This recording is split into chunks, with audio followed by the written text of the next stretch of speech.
Assalamualaikum warahmatullahi wabarakatuh. Innal hamdalillah nahmaduhu wa nasta'inuhu wa nastaghfiruh wa na'udzu billahi min syururi anfusina wa min sayyiati a'malina. May yahdihillahu fala mudilla lahu wa may yudlilhu fala hadiya lahu. Asyhadu an la ilaha illallah wahdahu la syarika lahu wa asyhadu anna Muhammadan abduhu wa rasuluhu allazi la nabiyya ba'dah. Allahumma sholli ala sayyidina Muhammadin wa ala ali sayyidina Muhammad, amma ba'du. Yang saya hormati Bapak Kepala Sekolah SMP Islam Bakti Asih, yang saya hormati Bapak dan Ibu pendidik dan tenaga kependidikan SMP Islam Bakti Asih, yang saya hormati wali orang tua dan wali siswa SMP Islam Bakti Asih, dan yang saya cintai serta saya banggakan siswa dan siswi SMP Islam Bakti Asih yang berbahagia. Dalam kesempatan kali ini izinkan saya menyampaikan kultum, ya. Kultum dan yang akan saya sampaikan berjudul puasa dan pesan tentang kesederhanaan. Hadirin jemaah kultum rahimakumullah, kata yang paling tepat terlontar dari lisan kita adalah alhamdulillah. Patut kita syukuri bahwa kita masih berjumpa dengan bulan suci Ramadan, bulan yang agung dan berlipatnya keutamaan di dalamnya. Betapa banyak anggota-anggota dari kita, anggota-anggota keluarga kita yang pada tahun lalu bersuka cita merayakan Lebaran, merayakan Idul Fitri. Namun sekarang mereka sudah terbujur kaku, meninggalkan kita semua. Kita pun tidak pernah tahu kapan kita semua bakal menyusul mereka. Setelah Ramadan kali ini kah, atau justru di dalam Ramadan, di dalam bulan ini. Sekali lagi kita tidak pernah tahu kapan kita akan menyusul yang sudah berpulang. Dan yang bisa kita lakukan adalah memaksimalkan ikhtiar ibadah kita dalam setiap hari, dalam setiap jam, dalam setiap detik di bulan suci ini. Hadirin rahimakumullah, dalam setiap literatur keagamaan kita hampir selalu dijumpai bahwa definisi puasa adalah menahan, imsak, ya, yang artinya menahan. Dan dalam ilmu fikih, al-imsak dimaknai sebagai menahan makan dan minum dan hal-hal yang membatalkan puasa dari sejak terbitnya fajar hingga terbenamnya matahari. Di dunia tasawuf, al-imsak memiliki arti lebih dalam, yakni menahan diri dari setiap hal yang membuat seseorang hamba lalai dari Allah Subhanahu wa ta'ala. Puasa adalah momen penjernihan jiwa, pensucian batin, dan taqarrub ilallah, dan pendekatan diri kepada Allah Subhanahu wa ta'ala. Rasulullah Shallallahu Alaihi Wasallam bersabda, "Kullu amal ibni Adam yudha'aful hasanatu asru amthaliha ila sabi mi'ati dhifin. Qala Allahu azza wa jalla illa sauma fa innahu li wa ana ajzihi." Yadau syahwatahu wa ta'amahu min ajli lis-shaimi farhatani, farhatun inda fitri wa farhatun inda liqa'i rabbih wa la khulufu fihi atyabu indallahi min rihil miski. Nabi bersabda, setiap amal kebaikan yang dilakukan manusia akan dilipat gandakan dengan 10 kebaikan semisal hingga 700 kali lipatnya. Allah Ta'ala berfirman, kecuali amalan puasa. Amalan puasa tersebut adalah untukku. Aku sendiri akan membalasnya. Disebabkan dia telah meninggalkan syahwat dan meninggalkan makanan karena aku. Bagi orang yang berpuasa akan mendapatkan 2 kebaikan atau 2 kebahagiaan, yaitu kebahagiaan ketika dia berbuka inda fitrihi wa inda liqa'i rabbih, dan kebahagiaan ketika liqa'i rabbih, berjumpa dengan Rabbnya, dengan Tuhannya. Sungguh bau mulut orang yang berpuasa lebih harum di sisi Allah daripada bau minyak kasturi. Hadis riwayat Bukhari. Nah, hadirin yang berbahagia, dengan demikian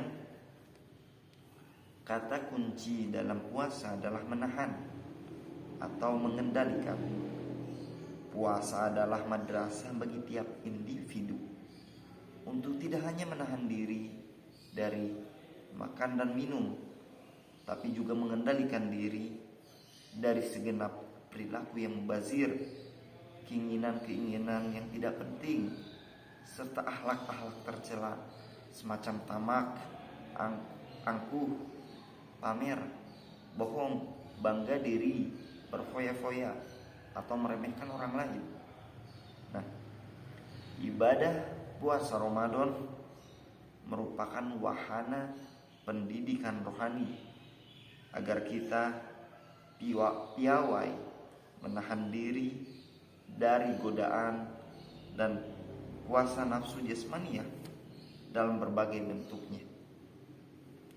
Dengan begitu, para mukmin yang berpuasa diharapkan dapat meraih derajat yang lebih tinggi sebagai orang yang bertakwa atau muttaqin.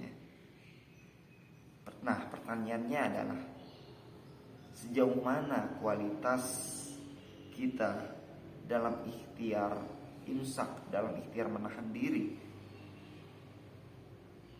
Nah, jamaah qultum rahimakumullah, kenyataan yang sering kita jumpai, hadirnya bulan suci Ramadan selalu berbanding lurus dengan tingkat konsumsi di berbagai sektor. Di bulan Ramadan, persediaan makanan cenderung lebih banyak, lebih limpah ketimbang hari biasanya.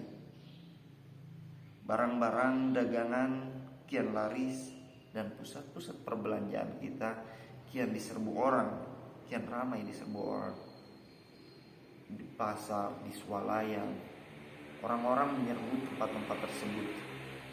Mereka istilahnya shopping, ya, berbelanja, memborong barang-barang. Nah, tiba-tiba harga kebutuhan pokok pun naik. Kebutuhan pokok di pasar naik.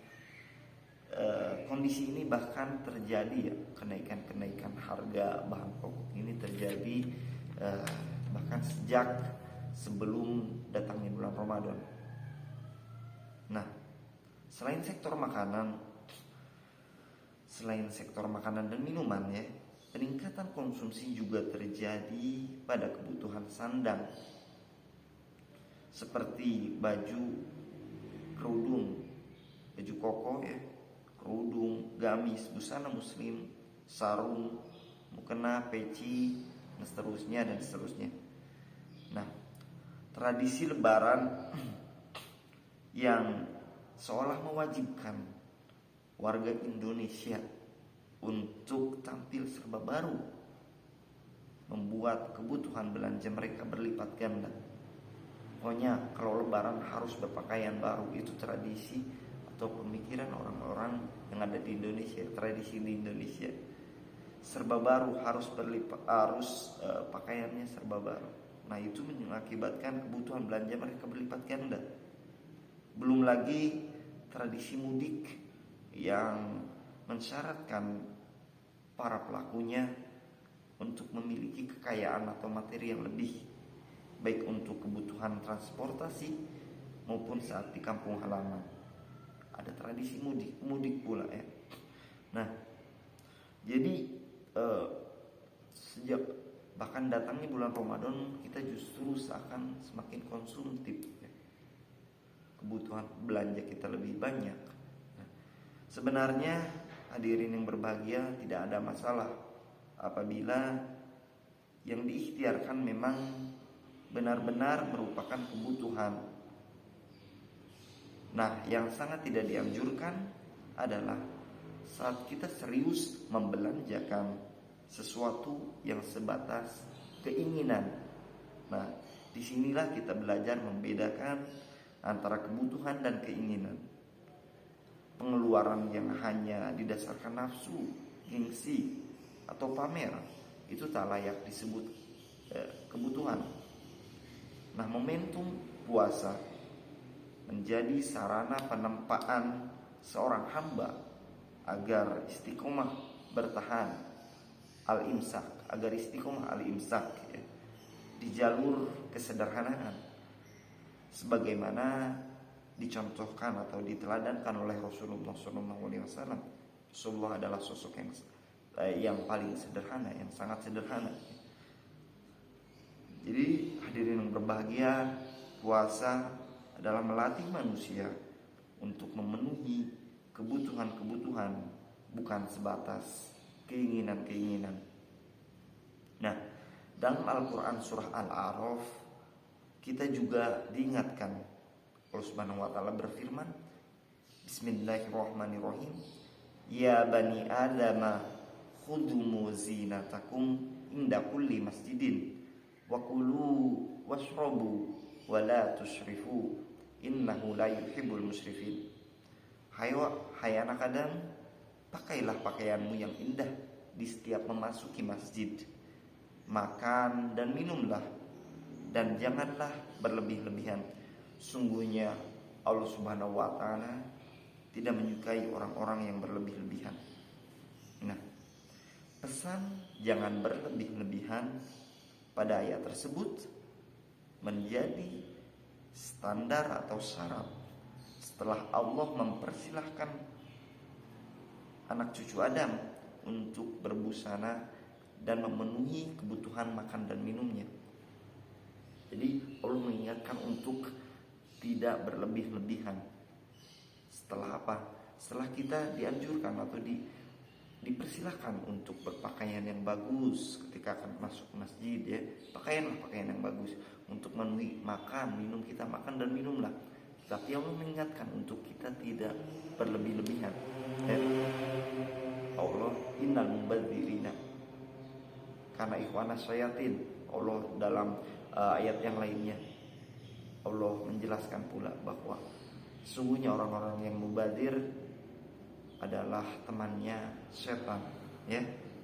Kita tidak boleh berlebihan. Nah,